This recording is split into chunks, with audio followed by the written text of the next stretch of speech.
तो मेरे प्यारे दोस्तों, कैसे हैं आप लोग। दोस्तों इस वीडियो में स्पेक्ट्रम से लेकर प्रकाश के प्रकीर्णन तक पूरा का पूरा कॉन्सेप्ट क्लियर करने वाले हैं। इस वीडियो में 10 से भी ज्यादा टॉपिक को यहाँ टच करने वाले हैं। समय को बर्बाद नहीं करेंगे। सबसे पहले कौन कौन से टॉपिक को हम लोग यहाँ क्लियर करेंगे उसके बारे में जानते हैं। जैसे स्पेक्ट्रम क्या होता है, इसको वर्णपट भी कहा जाता है। स्पेक्ट्रम क्या होता है, श्वेत प्रकाश क्या होता है, और उससे भी इंपॉर्टेंट क्वेश्चन है तरंग और तरंग दैर्घ्य क्या होता है। लोग ये नहीं बताता है क्लास 10th में, लेकिन आपको हम बता रहे हैं ताकि आपको पूरा शुरू से टॉपिक क्लियर चलते रहे। कौन से रंग का तरंग दैर्घ्य कितना होता है, और जानेंगे कि इंद्रधनुष कैसे बनता है, इंद्रधनुष कब, कैसे, क्या कारण है, क्यों, ये सारा चीज के बारे में जानेंगे। इंद्रधनुष का फुल डिटेल्स, और उससे सबसे इंपॉर्टेंट क्वेश्चन की तरफ चलेंगे। प्रकाश का प्रकीर्णन क्या होता है, प्रकाश के प्रकीर्णन की परिघटनाएं क्या होती है, और किस रंग में प्रकाश का प्रकीर्णन कम या अधिक होता है।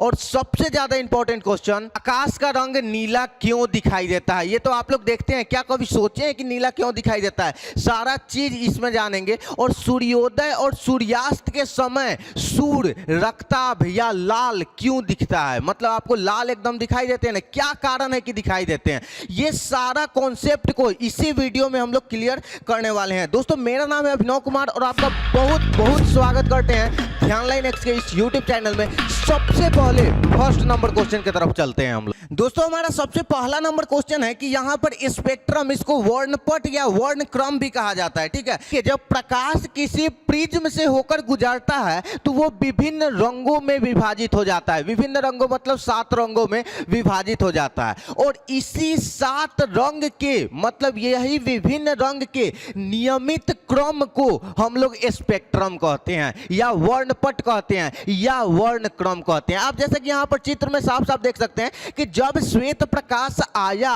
और प्रिज्म से टकराया तो आपतित हुआ, और टकराने के बाद यहाँ पर 7 रंगों में विभाजित हो जा रहा है ना। तो ये 7 रंग जो एक लाइन से है, ठीक है, बैगनी, जामुनी, आसमानी, नीला, हरा, पीला, लाल, तो ये 7 रंग जो है, इसी 7 रंग को हम लोग बोलते हैं स्पेक्ट्रम। मतलब इस जिस पर्दे पर प्राप्त किया जा रहा है इसी को बोलेंगे स्पेक्ट्रम। मतलब यहां पर रंगों के क्रम, वर्ण के क्रम को ही हम लोग बोलते हैं स्पेक्ट्रम। आशा करते हैं कि आपको समझ में आया होगा। अब हम लोग चलते हैं कि ये श्वेत प्रकाश क्या होता है। यहां पर श्वेत प्रकाश है ना, कि ये श्वेत प्रकाश क्या होता है, ये क्या श्वेत प्रकाश। सबसे पहले इसके लिए आपको एक हम कहानी समझाते हैं। देखिए एक बार हुआ क्या कि यहां पर कुछ लोग था और वो एक ले लिया प्रिज्म, ठीक है, और प्रिज्म लेने के बाद वो करता क्या है कि वहां पर टॉर्च से लाइट या सूर्य के प्रकाश में उस प्रिज्म को रखता है। तो एक साइड से देखता है कि प्रकाश जा रहा है, और दूसरे साइड से देखता है कि यहाँ 7 रंग में ये विभाजित हो जा रहा है, या मतलब बहुत सारे रंगों में विभाजित हो जा रहा है। तो लोग क्या सोचता था कि इस प्रिज्म के अंदर ही कलर है, मतलब प्रिज्म जो है ना ये शीशा का, इसके अंदर ही कलर है। लेकिन वहां पर टपक पड़े न्यूटन साहब, ठीक है, सर आइजैक न्यूटन को आप लोग जानते हैं, ठीक है, जो यहां पर गुरुत्वाकर्षण के गति का भी नियम दिए थे, जो न्यूटन का प्रथम गति, वही न्यूटन साहब यहां पर टपक पड़े। और जब वो टपके, मतलब टपकने का मतलब वहां आए, उन्होंने कहा कि इस प्रिज्म के अंदर ये जो 7 रंग में विभाजित हो जा रहा है, या प्रिज्म के अंदर ही कलर है, या श्वेत प्रकाश के अंदर कलर है। अब सबसे ज्यादा इंपॉर्टेंट, इसका फैसला हो कैसे। तो क्या किए, बहुत ध्यान से समझिएगा। एक प्रिज्म को लिए, ठीक है, और उस प्रिज्म से श्वेत प्रकाश को इंटर कराएं। जब वो प्रिज्म से श्वेत प्रकाश को यहां देख सकते हैं फोटो में, इंटर कराएं, इंटर कराने के बाद वो 7 रंगों में विभाजित हो गया। ये तो सिंपल सा घटना है, ठीक है, जिसको हम लोग वर्ण विक्षेपण बोलते हैं, ठीक है। तो जब वो घटना हो गया, और क्या किए, एक और उसी तरीके का प्रिज्म लिए और उस प्रिज्म को उल्टा करके रख दिए, ठीक है। जब वो उल्टा करके रखे तो उल्टा करने के बाद वहां से जब प्रकाश यहां से गुजरा उस प्रिज्म से, उल्टे वाले प्रिज्म से, तो वो फिर से श्वेत प्रकाश बन गया, ठीक है। तब समझ में आया कि प्रिज्म में कोई घटना नहीं, मतलब प्रिज्म में कोई कलर नहीं है, कलर श्वेत प्रकाश में है। तो क्या आपको पता है, व्हाइट लाइट जो होता है, जो एकदम जो सूर्य के तरह जो प्रकाश देता है, उसमें 7 कलर भी से भी ज्यादा होता है। और उसी को हम लोग जब प्रिज्म पर रखते हैं तो उसका असलियत पता चलता है। और जब हम अभी इंद्रधनुष के बारे में आपको बताएंगे तो आपका पूरा कॉन्सेप्ट क्लियर हो जाएगा कि प्रिज्म तो इंसानी बनावट है, प्रिज्म मतलब कि जो प्रिज्म क्या है, अगर नहीं देखे हैं तो वीडियो के डिस्क्रिप्शन बॉक्स में लिंक है, पूरा वो टॉपिक जाकर देखिए, तब जाकर प्रिज्म के बारे में समझ में आएगा। अगर देख लिए हैं तब तो आप बहुत अच्छे विद्यार्थी हैं। अब चलते हैं दोस्तों, यहाँ पर सबसे पहले समझते हैं कि ये श्वेत प्रकाश होता क्या है। कोई भी श्वेत प्रकाश जो सूर्य के जैसा स्पेक्ट्रम दे उसको हम लोग श्वेत प्रकाश बोलते हैं। कोई भी प्रकाश, ठीक है, कोई भी प्रकाश जो सूर्य के तरह स्पेक्ट्रम को देता है उसको हम लोग श्वेत प्रकाश बोलते हैं। सिंपल सा बात है, जो सूर्य से जैसे प्रकाश की किरण निकलता है और जब वो प्रिज्म से होकर टकराता है तो वो 7 रंगों में विभाजित हो जाता है, तो उस तरीके का कोई भी प्रकाश हो उसको हम लोग बोलेंगे श्वेत प्रकाश।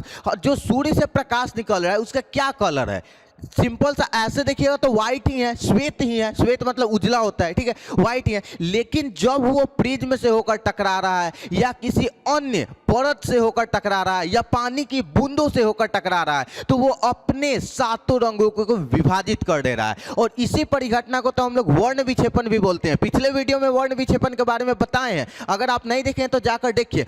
अब सबसे इंपॉर्टेंट क्वेश्चन की तरफ चलते हैं कि ये तरंग क्या होता है, ठीक है, और तरंग धैर्य क्या होता है। जब ये समझिएगा तब आपका पूरा कॉन्सेप्ट क्लियर हो जाएगा। तरंग एक प्रकार का कंपन है जो ऊर्जा को एक स्थान से दूसरे स्थान तक स्थानांतरित करता है। देखिए तरंग का चाल कुछ इस तरीके से होता है, आप देख रहे हैं यहां पर ऐसे। देख कंपन का मतलब क्या होता है आप बताइए। देखिए कोई भी चीज, जनरेटर देखे हैं चलते हुए कैसे चलता है, ऐसे धक धक धक धक धक धक धक ऐसे चलता है ना, इसका मतलब उसमें कंपन हो रहा है। तो कंपन का मतलब ये देखिए, ये कंपन होते जा रहा है ना, तो ये इसी को बोलेंगे तरंग, ठीक है, जो ऊर्जा को क्या करता है एक स्थान से दूसरे स्थान तक स्थानांतरित करता है और इसी को हम लोग बोलते हैं तरंग। अब हम लोग जानते हैं कि तरंग धैर्य क्या होता है। देखिए जिस तरीके से हम लोग तरंग को इंग्लिश में वेव कहते हैं उसी तरीके से तरंग धैर्य को इंग्लिश में हम लोग वेव लेंथ कहते हैं। मतलब इसका मतलब आपको क्या समझ में आ रहा है, वेव का लेंथ, लेंथ मतलब दूरी, तो दो वेव के बीच की जो दूरी होगी, ठीक है, कितनी दूरी है उसी को तो तरंग धैर्य बोलेंगे। वैसे हम यहां पर डिफिनीशन की तरफ चलते हैं। कोई भी साइन या आकार की तरंग अपने आप को जितनी दूरी पर पुनर्वित या रिपीट, मतलब इंग्लिश समझिए, रिपीट करती है वही दूरी को तो हम लोग तरंग धैर्य बोलते हैं। आप यहां पर देखिए ये तरंग धैर्य है, ठीक है, ये तरंग है और ये तरंग कितना दूरी पर रिपीट कर रहा है, यहां पर जो तीर का निशान दिया है उसको देखिए, और इसी लेंथ को, इसी दूरी को हम लोग तरंग धैर्य बोलते हैं। बहुत इंपॉर्टेंट है, तरंग धैर्य समझ जाइएगा तब जाकर अगला क्वेश्चन समझ में आएगा। तो ये तरंग धैर्य किसको बोलेंगे कि तरंग जो अपने लेंथ की दूरी को, कितना दूरी पर, यहां पर जो यहां पर तरंग की दूरी है तो अपने आप को जो रिपीट कर रहा है तो वो रिपीट करने की जो दूरी है उसी को हम लोग बोलते हैं तरंग धैर्य, ठीक है। अब नेक्स्ट क्वेश्चन की तरफ चलते हैं, कौन से रंग का तरंग धैर्य कितना होता है। देखिए हम लोग ये समझें कि जब श्वेत प्रकाश की किरण यहां पर प्रिज्म से होकर गुजरता है तो वो 7 रंगों में विभाजित हो जाता है। तो 7 रंग कौन, बैगनी, जामुनी, यहां पर नीला, आसमानी, हरा, पीला, लाल, तो ये सारा जो रंग होता है इसका तरंग धैर्य कितना होता है, मतलब वेव का, ये सारे रंग जो हैं क्या है, तरंग ही है, तो इसका जो तरंग धैर्य होता है ये क्या होता है, कितना होता है, मतलब वेवलेंथ कितना होता है। ये चीज बहुत इंपॉर्टेंट है और ऑब्जेक्टिव में पूछता है। तो सबसे पहले एक एक करके हम लोग समझते हैं। देखिए यहां पर जो बैगनी रंग होता है और उसका जो तरंग धैर्य होता है वो यहां पर 400 से 440 नैनोमीटर होता है। उसी प्रकार से जामुनी या इसको आसमानी भी बोल सकते हैं, ठीक है, तो यहां पर ये जो रंग होता है इसका जो तरंग धैर्य होता है 440 से 460 होता है, ठीक है, और नीला रंग का यहां पर 460 से 500 होता है तरंग धैर्य, और ये नैनोमीटर में होता है, ठीक है, तो याद रखिएगा क्या तरंग धैर्य नैनोमीटर में होता है। अब तरंग धैर्य तो नैनोमीटर में होगा ही, सिंपल सा बात है। अब दोस्तों हम लोग हरा कलर के बारे में बात कर लेते हैं, और हरा कलर का जो तरंग धैर्य होता है वो 500 से 570 नैनोमीटर होता है, और पीला कलर का यहाँ पर जो तरंग धैर्य होता है वो 570 से 590 होता है। नारंगी कलर, इसका तरंग धैर्य कितना होता है, तो इसका होता है 590 से लेकर 620 तक, और सबसे ज्यादा तरंग धैर्य वाला जो कलर होता है वो होता है लाल, ठीक है, और लाल का 620 से लेकर 700 के लगभग होता है, और ये पूरा का पूरा आपको नैनोमीटर में होता है, ये याद रखिएगा। तो अब यहाँ पर एक इंपॉर्टेंट क्वेश्चन है कि किस कलर का तरंगदैर्घ्य कितना होगा। देखिए अब समझते हैं कि जिस रंग का तरंगदैर्घ्य ज्यादा होता है उसमें प्रकाश की चाल भी ज्यादा होती है, लेकिन उसका विचलन कम होता है। अब देखिए जैसे कि यहाँ पर लाल रंग, ठीक है, तो लाल रंग में प्रकाश की चाल क्या होती है, ज्यादा होती है, ठीक है। जैसे इसका तरंगदैर्घ्य सबसे ज्यादा होता है, लाल रंग का कितना होता है जल्दी बताइए, 620 से 700 नैनोमीटर, ठीक है। तो यहाँ पर लाल रंग का तरंगदैर्घ्य ज्यादा है तो इसमें विचलन, अब विचलन आपको नहीं समझ में आ रहा होगा, ये देखिए प्रिज्म है, ठीक है। प्रिज्म में आप रेड कलर को देखिए और रेड कलर का जो मुड़ाव है, ठीक है, वो क्या है, कम है। तो इसी मुड़ाव को हम लोग बोलते हैं क्या, विचलन, ठीक है। तो उसका जो फैलने की शक्ति है, विचलन जो है वो क्या है, कम होता है, मतलब घुमाओ, ठीक है।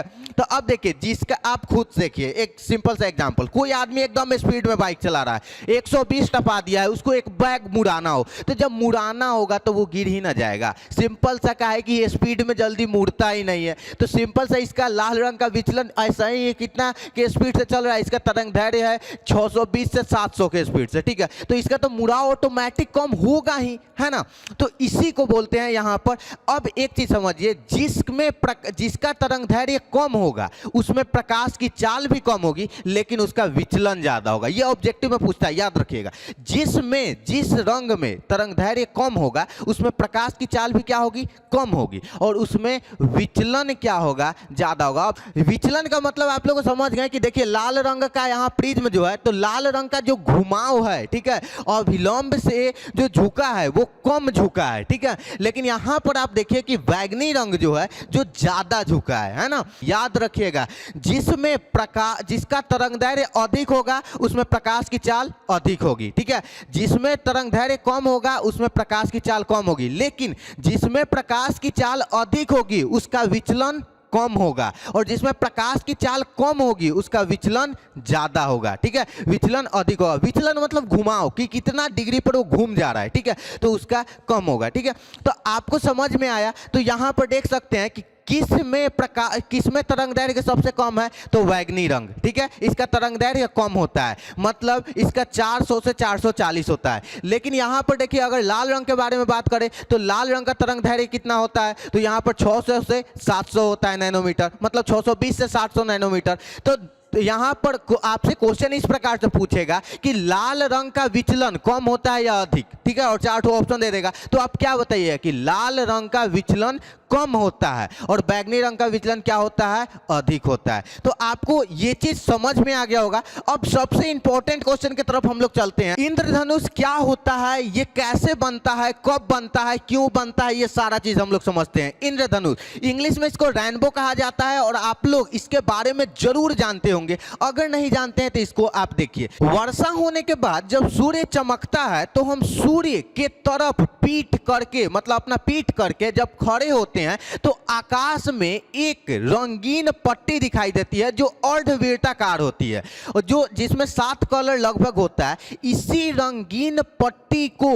हम लोग यहां पर क्या बोलते हैं, हम लोग यहां पर बोलते हैं आपका इंद्रधनुष। अब देखिए मानिए सूर्य इधर है, वर्षा हुआ है और सूर्य मेरे सामने है, तो हम क्या करेंगे कि पीछे घूम जाएंगे, ठीक है। तो पीठ मेरा पीछे आ गया, ठीक है, और इस साइड में जब हम देखेंगे कभी काल तो यहां पर, लेकिन एक वर्षा होने के कब, जब वर्षा भी हो रहा है और सूर्य भी चमक रहा है, और कुछ देरी बाद मानिए कि वर्षा हुआ, कभी काल होता है ना कि बारिश हुआ और उसके बाद तुरंत कुछ देरी बाद सूर्य चमकना स्टार्ट हो गया। तो मानिए सूर्य इधर है तो हम उल्टा साइड घूम जाएंगे, सूर्य की तरफ अपना पीठ कर लेंगे और इस साइड आसमान में हम देखेंगे तो हमको क्या दिखाई देगा कि यहां पर अर्धवृत्ताकार रंगीन पट्टी, देखिए इस तरीका से आप यहां पर देख सकते हैं, इस तरीका से, इसी को हम लोग रेनबो कहते हैं। अब ये बनता कैसे है से देखिए, सो समझते हैं। सबसे पहले देखिए हम लोग वर्ण विक्षेपण के बारे में पढ़े हैं। वर्ण विक्षेपण क्या होता है कि जब प्रकाश किसी प्रिज्म से होकर गुजरता है, श्वेत प्रकाश, ठीक है,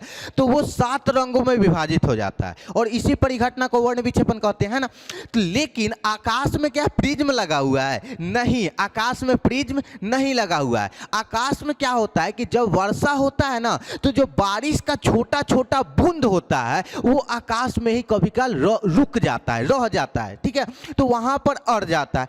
अब ऊपर से, बादल के ऊपर से जब श्वेत प्रकाश उस पर पड़ता है, ठीक है, तो वो जो छोटा छोटा बूंद होता है वो प्रकीर्णन का काम करने लगता है, मतलब वो प्रिज्म जैसा काम करने लगता है वो छोटा छोटा बूंद। और क्या करता है कि वो छोटा छोटा बूंद पर जब प्रकाश पड़ा तो वो सातों रंगों में विभाजित हो जाता है, ठीक है। और इस तरीका से अब देखिए कितना सारा छोटा छोटा बूंद पर जब प्रकाश पड़ता है तो हमको इस प्रकार से दृश्य देखने को मिलता है। और ये प्रकाश के प्रकीर्णन का प्राकृतिक घटना है, ठीक है, मतलब कि प्रिज्म से होकर अगर प्रकाश गुजार रहे हैं तो यहाँ पर तो प्रिज्म जो है इंसानी बनावट है, मानव निर्मित है, ठीक है, लेकिन यहाँ पर तो मानव निर्मित, मानव तो कुछ किया ही नहीं, बारिश अपने बने हुआ और उसके बाद छोटा छोटा बूंद आकाश में अटका और यहाँ पर क्या हो रहा है कि जब उस पर प्रकाश पड़ रहा है तो वो सातों रंगों में विभाजित हो जाता है, ठीक है। यहाँ पर प्रकाश का वर्ण विक्षेपण को ये फॉलो कर रहा है और इसके कारण ये सातों रंगों में विभाजित हो जा रहा है और इसी परिघटना को हम लोग क्या बोलेंगे,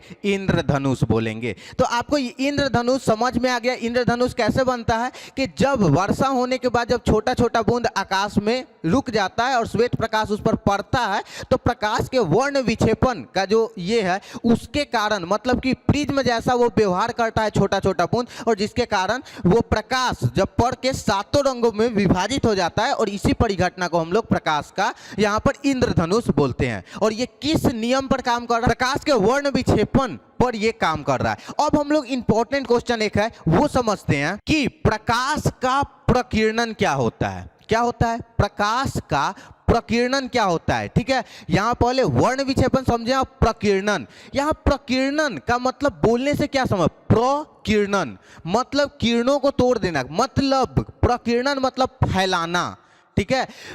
यहां पर क्या, फैलाने की प्रक्रिया को हम लोग क्या बोलेंगे, प्रकीर्णन बोलेंगे। और किसको फैलाने की प्रक्रिया को, प्रकाश को। अब इसका डिफिनीशन हम लोग समझते हैं। देखिए जब प्रकाश किसी ऐसे माध्यम से होकर गुजरता है जिसमें धूल तथा अन्य पदार्थों के सूक्ष्मतम कण होते हैं, तब वो सूक्ष्मतम कण जब प्रकाश उस पर पड़ता है तो वो सूक्ष्मतम कण प्रकाश को यहाँ पर सभी दिशाओं में, अनेकों दिशाओं में फैला देते हैं और इसी प्रसारित करने की प्रक्रिया को यहाँ पर प्रकीर्णन कहते हैं। इस तरीका से आपको जब यहाँ पर प्रकाश का परावर्तन पढ़ा रहे थे तो उस समय भी हम प्रकीर्णन पढ़ाए थे। तो उस समय क्या बताए थे कि जब प्रकाश किसी सूक्ष्मतम कण पर पड़ता है तो वे कण उन पर पड़ने वाली प्रकाश की कुछ ऊर्जा को अवशोषित कर और फिर उनके चारों ओर विकृत कर देती है। इसी प्रक्रिया को प्रकीर्णन कहते हैं। प्रकीर्णन का मतलब आपको पहले ही समझा दिया कि प्रकाश किसी कण पर पड़ा और वो कण क्या कर रहा है, छितरा दे रहा है, प्रकाश को फैला दे रहा है, और इसी प्रक्रिया को हम लोग बोलेंगे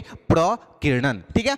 अब यहां पर जानते हैं कि प्रकीर्णन, जब प्रकाश का प्रकीर्णन होता है तो इसकी कुछ मुख्य परिघटनाएं होती है। तो वो परिघटनाएं क्या होती है जो हम लोग को देखने को मिलती है लेकिन हम लोग को पता नहीं चलता है कि ये ऐसा क्यों हो रहा है। अब दोस्तों हम लोग समझते हैं कि किस रंग में प्रकाश का प्रकीर्णन कम और किस रंग में अधिक होता है। ये क्वेश्चन बहुत ही ज्यादा इंपॉर्टेंट है। सबसे पहले देखिए जिस रंग का तरंग दैर्घ्य सबसे ज्यादा होगा उसमें प्रकाश का जो प्रकीर्णन होगा वो कम होगा। जैसे कि लाल रंग का तरंग दैर्घ्य क्या होता है, सबसे ज्यादा होता है। कितना होता है, लगभग 620 से 700 नैनोमीटर तक। तो इसका तरंग दैर्घ्य बहुत ज्यादा है। तो इसमें क्या होगा, प्रकाश का प्रकीर्णन मतलब फैलने की क्षमता क्या होगी, कम होगी। और उसी का उल्टा होता है कि जिस रंग का तरंग दैर्घ्य सबसे कम होता है उसमें प्रकाश का प्रकीर्णन ज्यादा होता है, ठीक है, मतलब प्रकाश प्रकीर्णित ज्यादा होता है। जैसे कि बैगनी रंग या नीला रंग, ठीक है,